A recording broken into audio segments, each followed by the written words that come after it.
سيدنا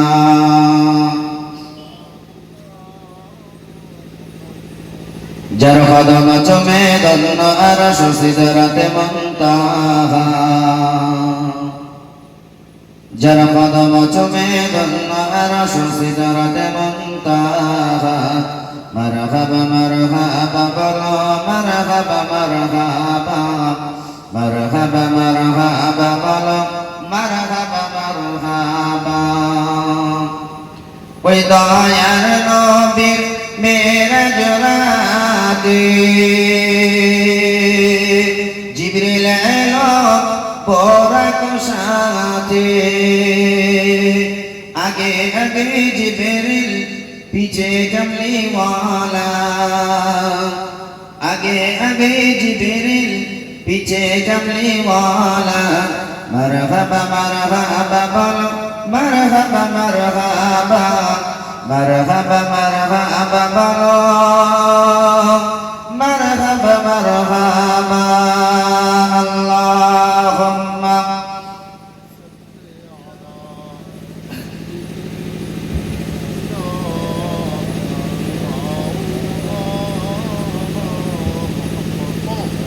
একটু উচ্চ আওয়াজে বলুন ওয়ালা আলি সাইয়্যিদিনা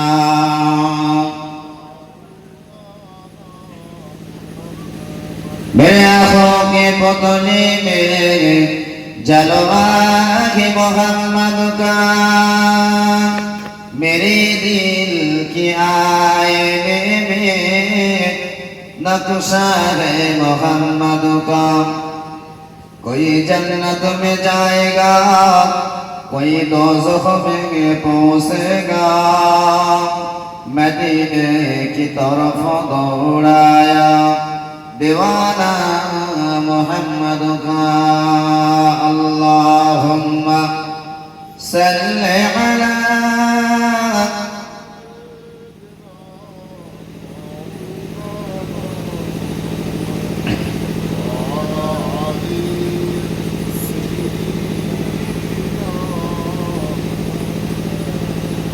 একটু কালিমা জিকির লা ইলাহা ইল্লাল্লাহ লা ইলাহা ইল্লাল্লাহ লা ইলাহা ইল্লাল্লাহ মুহাম্মাদুর রাসূলুল্লাহ হোর গেলমান সালাম আরো পড়ে ফেরেশতারা পড়িতে আছেন তারা বলে লা ইলাহা ইল্লাল্লাহ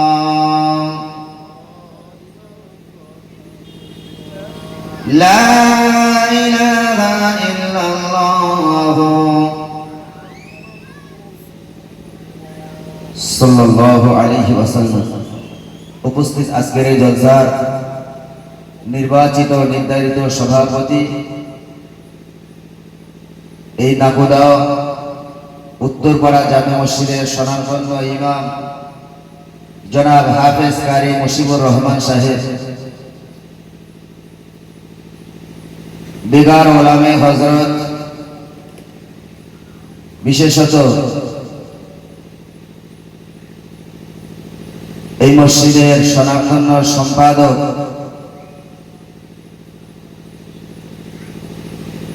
আপনাদের এই এলাকারই গর্ব জনাব হযরত মাওলানা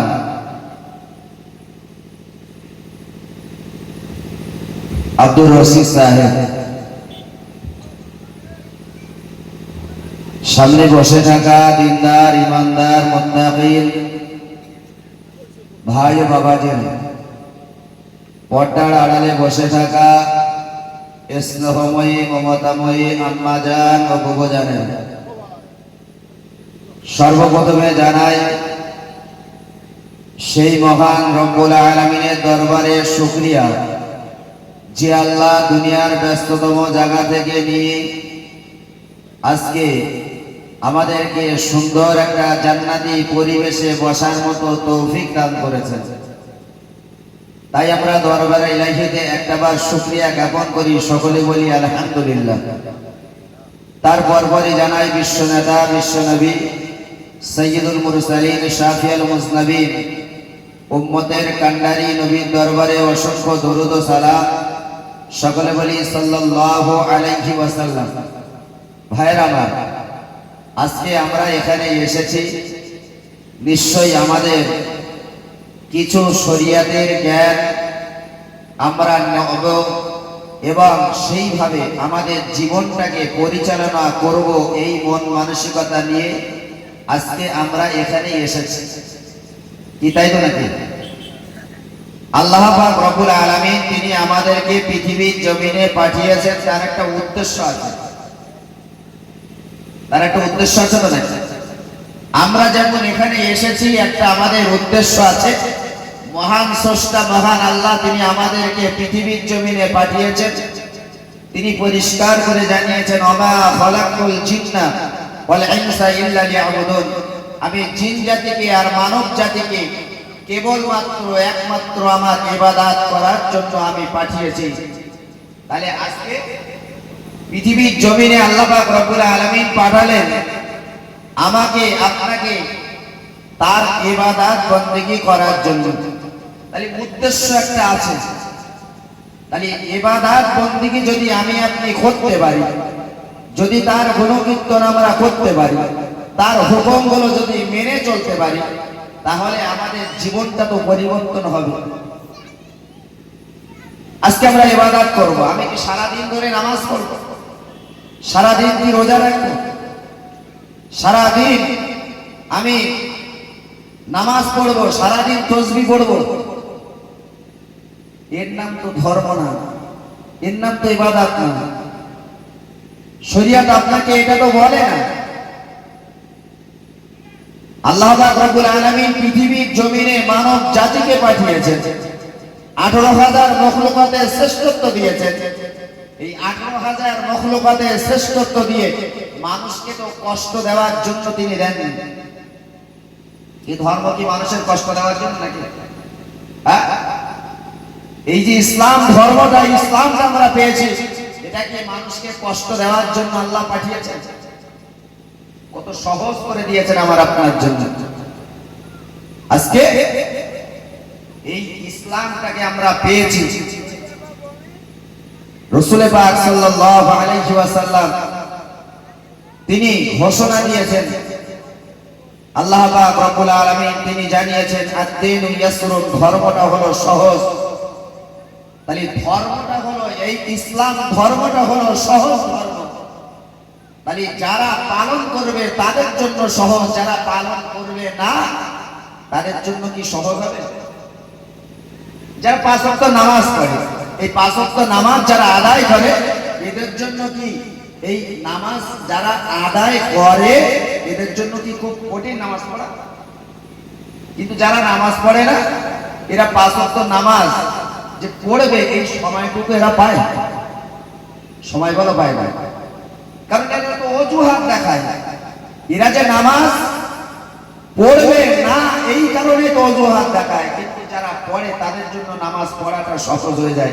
যখন ফজরের নামাজটা আদায় করে তখন নামাজটা পড়ে চলে যায় দুনিয়ার জমিনে তার কাজ কাম করার জন্য। আবার দুপুরবেলা বাড়িতে আসে, তার আবার চিন্তাটা থাকে আমাকে জোহরের নামাজ আদায় করতে হবে। কি তাই তো নাকি? কিন্তু যারা পড়ে না তারা অন্যান্য কাজে ব্যস্ত আছে। আজকে সমাজে আমরা যদি তাকিয়ে দেখি, সমাজে দেখতে পাবো যে এই সংখ্যাটা, অজুহাত দেওয়ার সংখ্যাটাই মানুষের আমরা বেশি দেখতে পাই। অনেকে আমরা মনে করি অভাবের তাড়নায় আমার অভাব দিয়েছে আল্লাহ, তাই আমি নামাজ পড়তে পারি না, অভাবের কারণে আমি ধর্মটা মানতে পারি না। আরে নামাজ পড়তে যাবো, পেটে ভাত থাকলে তারপর তো যাবো নামাজ পড়তে মসজিদে নাকি? আল্লাহ নামাজ পড়তে বলেছেন, আল্লাহ পাক রব্বুল আলামিন বলেছেন তুমি রুকু করো, সিজদা করো। তাহলে রুকু সিজদা করব, আল্লাহ পাক রব্বুল আলামিন হুকুম দিয়েছেন। যদি পেটে খিদে থাকে আমি কিরকম করে নামাজ পড়তে যাব? কি তাই তো? তাহলে আমরা অজুহাত দেখিয়ে যাই, কিন্তু আমার রাসূল পাক সাল্লাল্লাহু আলাইহি ওয়াসাল্লাম তিনি 63টা বছর তিনি যে আদর্শটা রেখে গেছেন আমার কাছে আপনার কাছে, এই আদর্শটা দেখুন তিনি দিনের পরে দিন না খেয়ে, তার কাছে সম্পদ ছিল, গনিমতের মাল ছিল, তারপরেও তিনি নিজে খাননি সেই গনিমতের মাল থেকে, না নিয়ে তিনি না খেয়ে ভুকা অবস্থায় আল্লাহর ইবাদত বন্দেগী গুলো করেছেন। জোরে বলুন সুবহানাল্লাহ। আমার রাসূলুল্লাহ সাহাবীরা তারাও করেছেন।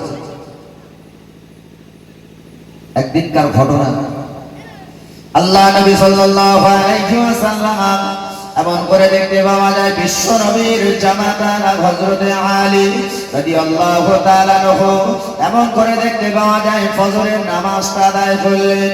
তিনি ফজরের নামাজটা আদায় করে রাস্তা দিয়ে টুক টুক টুক টুক টুক টুক করে হেঁটে হেঁটে চলে যাচ্ছেন।